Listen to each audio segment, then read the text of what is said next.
Hi friends, আগের দিন আমরা আগের ভিডিওতে দেখেছিলাম গ্রাফ থিওরির যে ইন্ট্রোডাকশানগুলো। আজ আমরা দেখব গ্রাফ থিওরির কিছু ইম্পর্ট্যান্ট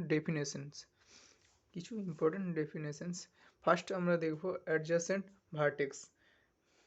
এর লেখা আছে vertex U and V are said to be a adjacent if there is an edge U and V. তাহলে একটা এজ দুটো ভার্টেক্স ইউ অ্যান্ড ভি, ঠিক আছে, এই দুটো ভার্টেক্সকে কানেক্ট করা থাকে এজ দ্বারা। যদি এই দুটো ভার্টেক্স এজ দ্বারা কানেক্টেড থাকে তবে এই দুটো ভার্টেক্সকে বলা হয় অ্যাডজাসেন্ট ভার্টেক্স।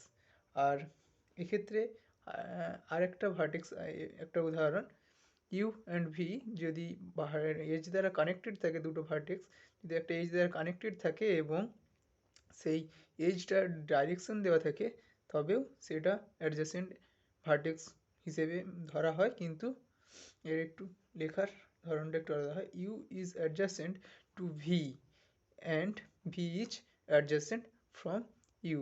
যেহেতু এতে ডাইরেকশন দেওয়া আছে সেই জন্য এটা এভাবে লিখতে হয়। তারপরে আমরা দেখব ইনসিডেন্ট এজ।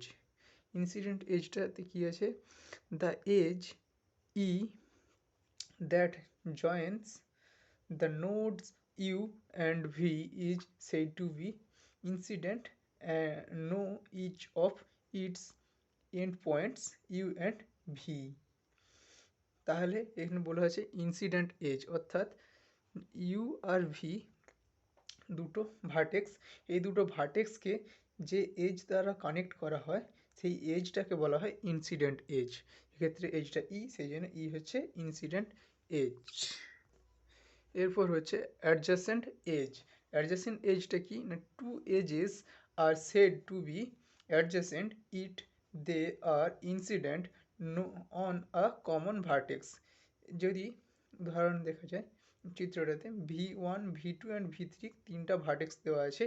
এই তিনটা ভার্টেক্সের মধ্যে ভি1 ভি2 কানেক্ট করা হলো এবং ভি3 টু ভি2 এই দুটো কানেক্ট করা হলো, অর্থাৎ ভি2 এর সাথে ভি1 এবং ভি3 দুটো ভার্টেক্স কানেক্ট করা হলো। এই দুটো ভার্টেক্স, তিনটে ভার্টেক্স কানেক্টের জন্য যে দুটো এজ ব্যবহার করা আছে এবং এজ দুটোর একটা পয়েন্ট সেটা একটাতেই এসে, একটা ভার্টেক্সেই এসে দুটোর পয়েন্ট মিলিত হচ্ছে, সেই জন্য এই যে দুটো তিনটে ভার্টেক্সের মধ্যে দুটো এজ ব্যবহার করা আছে এবং এই দুটো এজের যে মেন পয়েন্টটা সেটা একটি মাত্র ভার্টেক্সে এসে, কমন পয়েন্টটা একটি মাত্র ভার্টেক্সে আসছে, সেই জন্যই কমন পয়েন্টের এই যে দুটো, সেই জন্য এই দুটো এজকে বলা হয় অ্যাডজাসেন্ট এজ, ঠিক আছে। তারপরে আমরা দেখব সেলফ লুপ। সেলফ লুপ কি না, if there is an edge from V I to V I then that edge is called self loop. অর্থাৎ যদি ভার্টেক্সগুলো জয়েন থাকে গ্রাফ আকারে, কিন্তু এই যে কোনো একটা ভার্টেক্সের যদি লুপ তৈরি করা হয় এবং অর্থাৎ শুরু হবে ভি1 থেকেই এবং শেষ হবে ভি1-এ, অর্থাৎ তার শুরু এবং শেষ একটাই ভার্টেক্সে হয়, তাহলে সেটাকে বলা হয় সেলফ লুপ, ঠিক আছে। তারপরে আমরা দেখব প্যারালাল এজ। তো what is parallel edge? If two edges have same end points then the edges are parallel edges. অর্থাৎ ভি1 আর ভি2 দুটো ভার্টেক্স, এই দুটো ভার্টেক্সকে প্রথমে একটা এজ দ্বারা কানেক্ট করা হলো ই1 এজ দ্বারা, এবং আবারও একটা এজ ই2 এজ ই2 দ্বারা ভি1 ভি2কে কানেক্ট করা হলো, অর্থাৎ দুটো এজ দুটোরই যে কানেক্টিং পয়েন্ট যেটা ভার্টেক্সের কমন আছে, এতেও আছে এতেও আছে, ভি1এও আছে ভি2তে আছে, তবেই এটা প্যারালালি থাকার জন্য এটাকে প্যারালাল এজ বলা হয়, অর্থাৎ E one E two is parallel edge এক্ষেত্রে, ঠিক আছে। তারপরে আমরা দেখব আইসোলেটেড ভার্টেক্স। আইসোলেটেড ভার্টেক্সটা কি তাহলে? A vertex having no edge incident on it is an isolated vertex. অর্থাৎ ভি1 ভি2 ভি3 এক্ষেত্রে তিনটা ভার্টেক্স এবং এক্ষেত্রে একটা আছে ভি4। ভি1 ভি2 ভি3 তিনটা কানেক্ট করা হয়েছে এজ দ্বারা, কিন্তু ভি4 এটাকে কোনো এজ দ্বারা কানেক্ট করা হয়নি, কোনো এজই এখানে কানেক্ট করা হয়নি, এটা একাই পড়ে আছে, সেই জন্য এই এজটাকে বলা হয়, এই ভার্টেক্সটাকে বলা হয়, কোনো এজ দ্বারা যেহেতু কানেক্ট করা হয়নি, একা, সেই জন্য একে বলা হয় আইসোলেটেড ভার্টেক্স। ঠিক আছে, দেন আমরা দেখব সিম্পল গ্রাফ। সিম্পল গ্রাফটা কি না, a graph which has neither self loop nor parallel edge is simple graph. অর্থাৎ এই যে গ্রাফটার কোনো সেলফ লুপ অথবা কোনো প্যারালাল এজ, আমরা যে দেখলাম আগে সেলফ লুপ এবং প্যারালাল এজ, এই গ্রাফটার মধ্যে কোনো কিছুই থাকবে না, সিম্পল ভার্টেক্সগুলোকে শুধুমাত্র একটা করে এজ দ্বারা কানেক্ট করে থাকবে, একেই বলা হয় সিম্পল গ্রাফ। এরপর আমরা দেখব multigraph. A graph which has more than one edge between a pair of vertex is multigraph. অর্থাৎ এক্ষেত্রে v1 v2 and v3 তিনটা ভার্টেক্স এবং তিনটা ভার্টেক্সকে তিনটা এজ দ্বারা কানেক্ট করা হয়েছে। ধরে নিচ্ছি e1 e2 e3, আর আরও একটা এজ হয়েছে যে v2 এবং v3কে দ্বিতীয়বার কানেক্ট করেছে, সেই জন্য একে বলা হয়, এটাও একটা এজ e4। তাহলে আমরা দেখলাম না একটু আগে প্যারালাল এজ যেটা থাকে, সেই রকম একটা গ্রাফের, সিম্পল গ্রাফের ভিতরে যদি প্যারালাল এজ বা মাল্টিপল এজ ব্যবহার করা হয়, তখন এই গ্রাফটাকে বলা হয় গ্রাফ। ঠিক আছে, এরপর আমরা দেখব pseudograph, a graph in which loops and parallel edges, multiple edges are allowed in, is called pseudograph. অর্থাৎ একটা সিম্পল গ্রাফ, এর মধ্যে v1 v2 and v3 যদি তিনটা এজ দ্বারা কানেক্ট করা হয় ফার্স্ট, তাহলে একটা সিম্পল গ্রাফ হবে, এবং এই গ্রাফের মধ্যে সেলফ লুপ এবং মাল্টি এজ অর্থাৎ প্যারালাল এজ এবং সেলফ লুপ যদি এর মধ্যে অ্যাডেড থাকে, তাহলে এই গ্রাফটা পুরোপুরি হয়ে যাবে সেলফ লুপ এবং মাল্টি গ্রাফ প্যারালাল এজ দ্বারা। তবে প্যারালাল এজ এবং সঙ্গে একটা সেলফ লুপ যদি থাকে, তবেই এটা হয়ে যাবে সুডোগ্রাফ। ওকে, দেন আমরা দেখব ওয়েটেড গ্রাফ।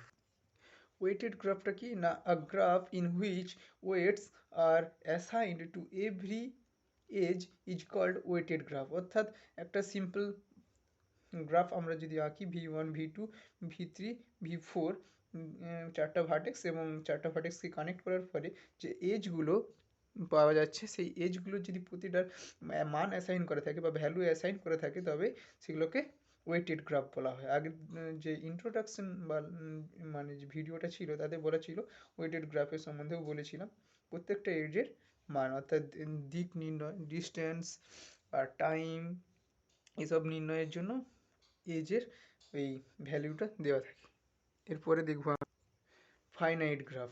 ফাইনাইট গ্রাফটা কি না, a graph g equal to v1 e in which both v and e are finite set is called a finite graph. অর্থাৎ একটা তিনটা ভার্টেক্স, একটা গ্রাফের মধ্যে তিনটা ভার্টেক্স v1 v2 v3 নিলাম, এবং এই তিনটা ভার্টেক্সকে তিনটা এজ দ্বারা কানেক্ট করলাম e1 e2 এবং e3। এই তিনটা ভার্টেক্স এবং তিনটা এজ দ্বারা একটা গ্রাফ তৈরি হলো, এবং এই গ্রাফের ভি হচ্ছে বা ভার্টেক্স হচ্ছে v1 ভার্টেক্স সেট, যেটা v1 v2 v3, এবং এজের সেটটা হচ্ছে e1 e2 এবং e3। ঠিক আছে, এই দুটো যেহেতু v1ও ফাইনাইট এবং যে ভি সেটও ফাইনাইট এবং ই সেটও ফাইনাইট, সেই জন্য এই গ্রাফটা পুরোটা হয়ে যাচ্ছে ফাইনাইট গ্রাফ। ওকে, দেন আমরা দেখব ডাইরেক্টেড গ্রাফ বা ডায়াগ্রাফ। ডাইরেক্টেড গ্রাফটা কি বা ডায়াগ্রাফ, এটা কি না, a graph in which every edge is directed digraph. অর্থাৎ একটা গ্রাফের প্রত্যেকটা এজগুলোরই একটা ডাইরেকশান দেওয়া থাকবে, তাকে বলা হয় ডায়াগ্রাফ। পুরো এজ গ্রাফটাকে বলা হয়। তাহলে এক্ষেত্রে v1 v2 v3 এবং v4 চারটা ভার্টেক্স নেওয়া হলো, এবং চারটা ভার্টেক্সকে e1 e2 e3 e4 age দ্বারা কানেক্ট করা হলো, এবং কানেক্ট করার পর যে গ্রাফটা দাঁড়ালো, প্রত্যেকটা এজকে একটা ডাইরেকশান দেওয়া হলো। ঠিক আছে, একটা নির্দিষ্ট ডাইরেকশান দেওয়া হলো, সেই ডাইরেকশানেই তাকে যেতে হবে।